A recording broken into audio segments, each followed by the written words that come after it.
Hey everyone, and welcome to this explainer. Today, we're diving straight into the incredibly powerful allegory of the golden watch and chain to uncover some pretty profound truths about how we face our own mortality. Honestly, we're exploring a truly fascinating piece of literature today because it acts kind of like a giant mirror. It reflects one of the most universal human experiences out there, the absolute dread of running out of time. So, through the eyes of our main character, Silas, we're going to explore this really vivid dreamscape that forces us to question what we actually value, what we fear, and ultimately, how we choose to live the days we have left. Death is only an inch away from all living things. Okay, let's just let that sink in for a second. It's a pretty harsh truth, isn't it? This stark realization sits at the very heart of the story, and it hooks us immediately into the deep psychological stakes we're exploring today. In our everyday lives, we build these totally elaborate mental fortresses just to avoid thinking about this exact fact. But in this narrative, this undeniable reality is the engine driving the whole thing. It sets the stage for a massive internal crisis. All right, let's get into Section 1, The Hidden Treasure, A Fateful Discovery. Notice how the source text contrasts these two completely different environments. On one hand, you've got this gritty, sensory-heavy tavern. It's thick with the smell of roasted wood and stale ale, right? It's buzzing with laughter and crowds. It's a very physical, earthy place. And that's exactly where Silas first gives in to temptation, when a sharp glint of light catches his eye. But then, contrast that with the quiet, mist-filled, timeless expanse of his later dream state. The narrative literally strips away all the noise and distraction of the tavern and leaves him in this vast, empty space. Why? Because this mist-filled expanse is the setting for a purely psychological trial. The whole vibe shifts from the messy external world straight into Silas's internal truth. Now, what's super interesting here is the specific physical weight of the artifacts Silas pulls from that dark crease in the seat.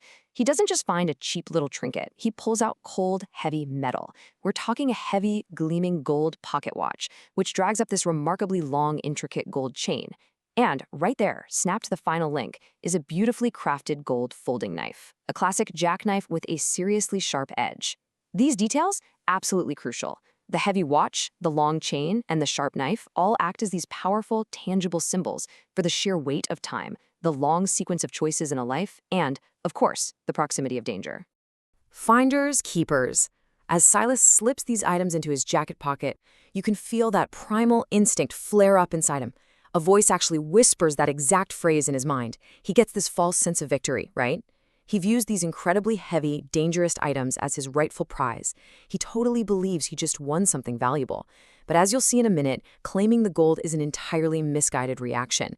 It's just a superficial response to a deeply complex burden. Moving right along to Section 2, A Timeless Confrontation, Meeting the Owner. So, inside this quiet expanse, Silas suddenly finds himself standing in front of an old man. The text describes him as having long, silver-white hair that almost seems to catch an unseen wind, and eyes that literally hold the weight of centuries. There's this immediate, profound connection. Silas just knows. Without a single word even being spoken between them, he knows for sure that this figure is the true owner of the golden watch. And wow, this brilliantly illustrates the core conflict. As the modern world fades out, memory just rushes into Silas like a flood. He recognizes the old man. Actually, scratch that. It's not just a literal spirit wandering around in the mist. The ghost is a guy Silas knew a half-century ago, a guy who started out proud and vibrant, but who ultimately succumbed to alcoholism, lost his dignity, and died a derelict. But here's the real kicker. This ghost represents Silas's own potential future. The old man is a dark, tragic mirror. He is the exact ruined man Silas could become if he lets fear and bitterness run the rest of his life. Let's dive into Section 3, The Fear of Time, Underlying Anxieties. So let's break down that whole finders-keepers urge.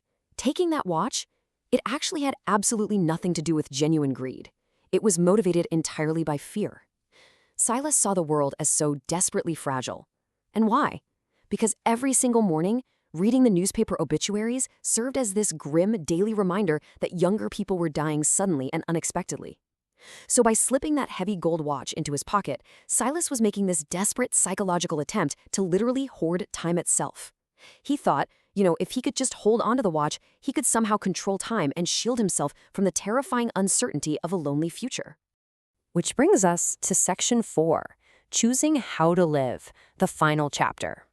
Let's trace the critical steps of Silas's internal resolution here. First up, Silas looks at the old man's silver hair and finally acknowledges his own fear. He realizes, okay, if I keep this watch to try and control the uncontrollable, I'm going to become exactly like the ghost, just clinging bitterly to the past and rolling backward into total ruin. Second step, he decides to return the hoarded time. That whole urge to keep the prize just evaporates, and it's replaced by this deep duty to hand the heavy gold watch back to its rightful owner. And finally, step 3. By giving it back, he breaks the chain, both literal and metaphorical, that was linking him to the man's tragic fate. So, with a completely steady hand, Silas holds out the golden chain and simply says, "This belongs to you." With those steady words echoing in the quiet mist, the old man smiles. His ancient eyes soften, and the second his weathered fingers close around that gold watch, the incredibly heavy, terrifying weight completely vanishes from Silas's chest. And that brings us to the morning epiphany. Silas wakes up to the morning light, and guess what? The reality of the world hasn't magically changed. The future is still completely uncertain. Great difficulties absolutely still lie ahead of him. He accepts the really hard truth that he cannot control how much time he has left, and there is no way he can widen that terrifying inch between himself and death. But what has changed is him, his internal state. The terror? It's gone, replaced by this quiet, unshakable resolve. He realizes that while he can't control the quantity of his time, he can control the quality of it. He can control his dignity, his courage, and his inner peace. So, as we wrap up this explainer, I want to leave you with the exact same provocative question that Silas ultimately had to answer for himself. You cannot control the time you have left, but how will you choose to live it? It's a profound challenge for all of us to reflect on, really. Are we going to hoard our days in fear of the inevitable, or are we going to step forward into the uncertainty with a little bit of courage and dignity? Thank you so much for exploring this remarkable allegory with me today. I really hope this leaves you with something meaningful to chew on regarding your own golden watch and chain.